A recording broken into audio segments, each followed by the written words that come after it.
Charles Fisher, and I'm a materials engineer in the Welding, Processing, and Non-Destructive Evaluation branch at the Naval Surface Warfare Center, Carderock Division. I serve as the group lead and subject matter expert in integrated computational materials engineering, or ICME, related projects here across the base. The ICME Lab serves as the digital materials repository for the Materials and Manufacturing Technology Division here at Carderock. We work on projects related to casting, rolling, forging, welding, additive manufacturing or AM related processes, in addition to any other types of heat treatment or thermal processes that could potentially affect the materials related to shipbuilding. The ICME Lab was started because we wanted to accelerate material analysis and production across the fleet.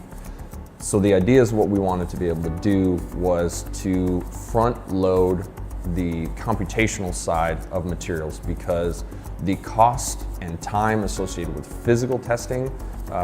is detrimental to the final result that we want to be able to do. So in order to get answers to the fleet faster, be it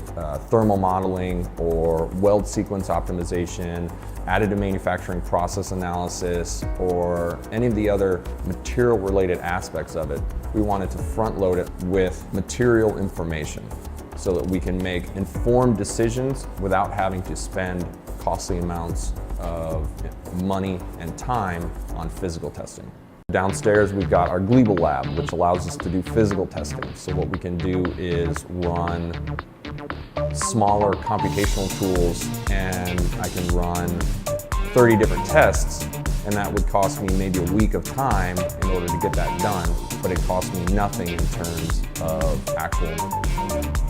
material costs, which would then just change the amount of time it would take to do something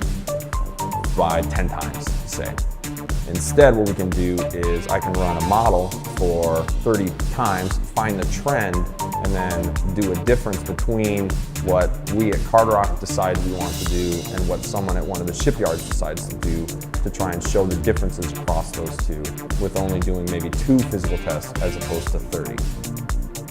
So one of the focuses of ICME is not just doing finite element analysis or FEA models for different designs, but instead it's trying to link across different projects. And that's actually one of the goals that I'm trying to do here, is take different software platforms and link them across different time and length scales, because the information from rolling and heat treatment isn't necessarily then embedded into a welding simulation, which then is never tied into the actual physical material performance that our structures group or survivability group is working with. The ICME Lab is focused on accelerating materials processing analysis by front-loading computational studies, which allows us to reduce down the number of physical testing that we need to do in order to facilitate answers to the rest of the Navy, which thus saves our customers time and money.